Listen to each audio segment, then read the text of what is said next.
बाबा अमरनाथ यात्रा की 6 खास बातें बहुत जरूरी है जानना। नंबर 1, कैसे बनता है शिवलिंग। नंबर 2, क्या है इस गुफा का पौराणिक इतिहास। नंबर 3, गुफा की प्राचीनता के ऐतिहासिक प्रमाण। नंबर 4, अमरनाथ यात्रा का प्राचीन इतिहास। नंबर 5, गुफा के दर्शन का महत्व क्या है। नंबर 6, पंडितों का है कश्मीर। अमरनाथ की गुफा श्रीनगर से करीब 145 किलोमीटर की दूरी हिमालय पर्वत श्रेणियों में स्थित है।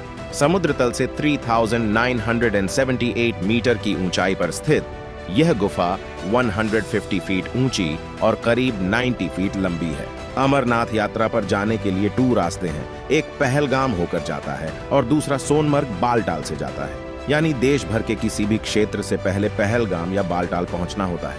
इसके बाद की यात्रा पैदल की जाती है। आओ जानते हैं अमरनाथ के रहस्य। अमरनाथ गुफा के शिवलिंग को अमरेश्वर कहा जाता है। इसे बाबा बर्फानी कहना गलत है। यहाँ की यात्रा जुलाई माह में प्रारंभ होती है और यदि मौसम अच्छा हो तो अगस्त के पहले सप्ताह तक चलती है। हिंदू माह अनुसार आषाढ़ पूर्णिमा से प्रारंभ होती है यात्रा और पूरे सावन महीने तक चलती है। ऐसी मान्यता है कि भगवान शिव इस गुफा में पहल श्रावण मास की पूर्णिमा को आए थे, इसलिए उस दिन को अमरनाथ की यात्रा को विशेष महत्व मिला। रक्षाबंधन की पूर्णिमा के दिन ही छड़ी मुबारक भी गुफा में बने हिमशिवलिंग के पास स्थापित कर दी जाती है। नंबर 1, कैसे बनता है शिवलिंग।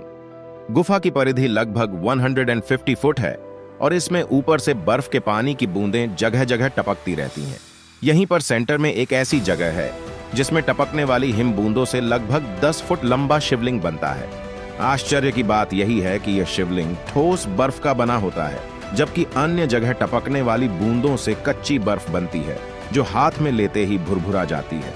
मूल अमरनाथ शिवलिंग से कई फुट दूर गणेश, भैरव और पार्वती के वैसे ही अलग अलग हिमखंड बन जाते हैं। गुफा के सेंटर में पहले बर्फ का एक बुलबुला बनता है जो थोड़ा थोड़ा करके 15 दिन तक रोजाना बढ़ता रहता है और 2 गज से अधिक ऊंचा हो जाता है।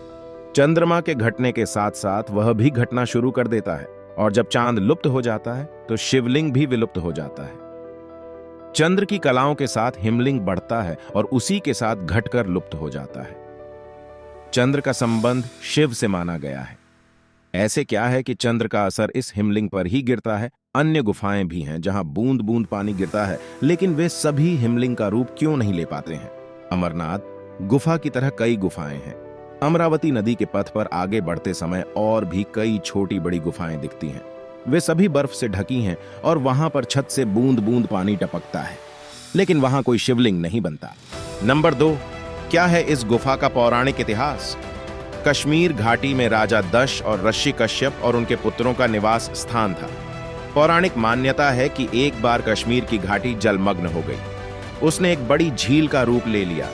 तब ऋषि कश्यप ने इस जल को अनेक नदियों और छोटे छोटे जल स्रोतों के द्वारा बहा दिया। उसी समय भृगु ऋषि पवित्र हिमालय पर्वत की यात्रा के दौरान वहां से गुजरे।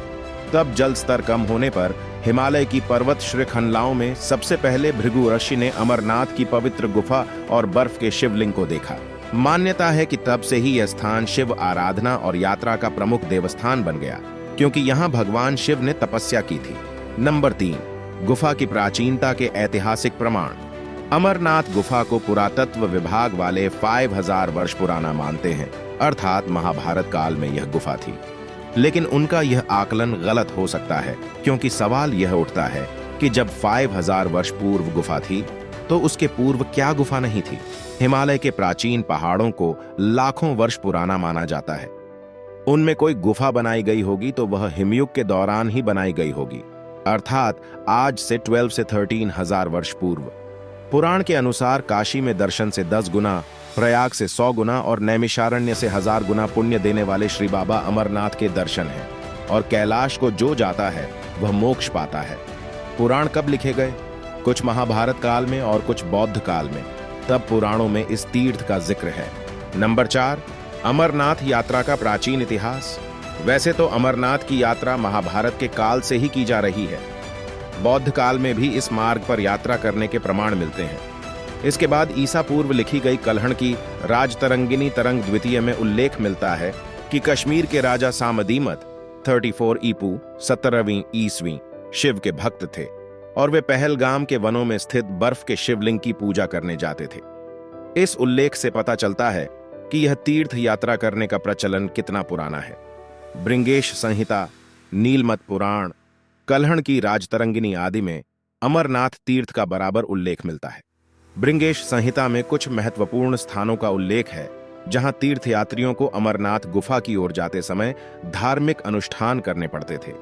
उनमें अनंतनया, अनंतनाग, माच भवन, मट्टन, गणेशबल, गणेशपुर, मामलेश्वर, मामल, चंदनवाड़ी 2811 मीटर, सुशराम नगर, शेषनाग 3454 मीटर, पंचतरंगिनी, पंचतरणी 3845 मीटर और अमरावती शामिल हैं। एक अंग्रेज लेखक लॉरेंस अपनी पुस्तक वैली ऑफ कश्मीर में लिखते हैं कि पहले मट्टन के कश्मीरी ब्राह्मण अमरनाथ के तीर्थ यात्रियों की यात्रा कराते थे। बाद में बटकुट में मलिकों ने यह जिम्मेदारी संभाल ली, क्योंकि मार्ग को बनाए रखना और गाइड के रूप में कार्य करना उनकी जिम्मेदारी थी। इन्हें मौसम की जानकारी भी होती थी। आज भी चौथाई चढ़ावा इस मुसलमान गडरिये के वंशजों को मिलता है। पहलगाम का अर्थ होता है गडरिये का गांव। जब आक्रमण हुआ तो 14वीं शताब्दी के मध्य से लगभग 300 वर्ष की अवधि के लिए अमरनाथ यात्रा बाधित रही। कश्मीर के शासकों में से एक था जैनुलबुद्दीन 1420-70 ईस्वी। उसने अमरनाथ गुफा की यात्रा की थी। फिर 18वीं सदी में फिर से शुरू की गई। वर्ष 1991 से 95 के दौरान आतंकी हमलों की आशंका के चलते इसे इस यात्रा को स्थगित कर दिया गया था। यह बहुत ही गलत धारणा फैलाई गई है कि इस गुफा को पहली बार किसी मुस्लिम ने 18वीं 19वीं शताब्दी में खोज निकाला था। वह गुज्जर समाज का एक गडरिया था जिसे बूटा मलिक कहा जाता है। क्या गडरिया इतनी ऊंचाई पर, जहां ऑक्सीजन नहीं के बराबर रहती है, वहां अपनी बकरियों को चराने ले गया था? स्थानीय इतिहासकार मानते हैं कि 1869 के ग्रीष्मकाल में गुफा की फिर से खोज की गई और पवित्र गुफा की पहली औपचारिक तीर्थ यात्रा 3 साल बाद 1872 में आयोजित की गई थी। इस तीर्थ यात्रा में मलिक भी साथ थे।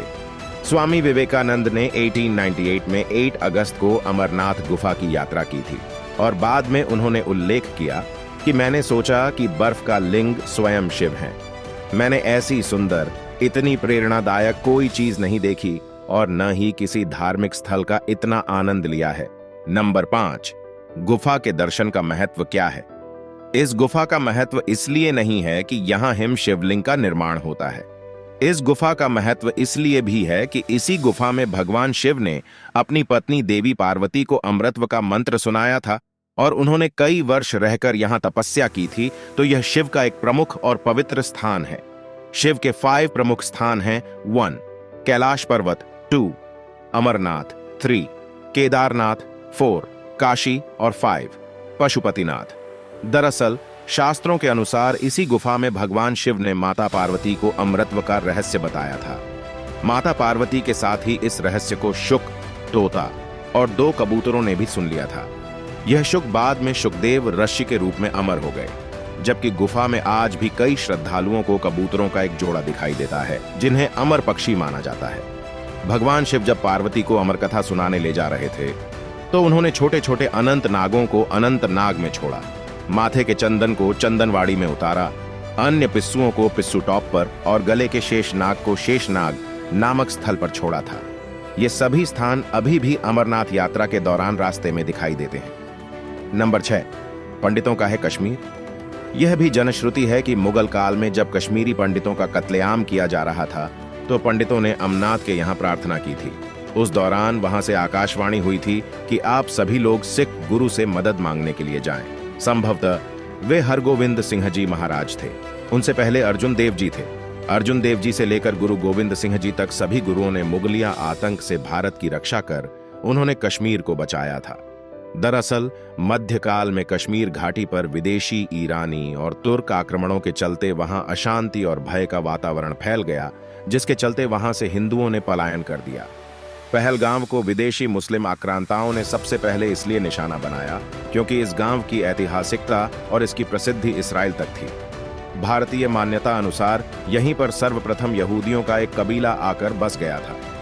इस हिल स्टेशन पर हिंदू और बौद्धों के कई मठ थे जहां लोग ध्यान करते थे। ऐसा एक शोध हुआ है कि इसी पहलगाम में ही मूसा और ईसा ने अपने जीवन के अंतिम दिन बिताए थे। बाद में उनको श्रीनगर के पास रोजाबल में दफना दिया गया।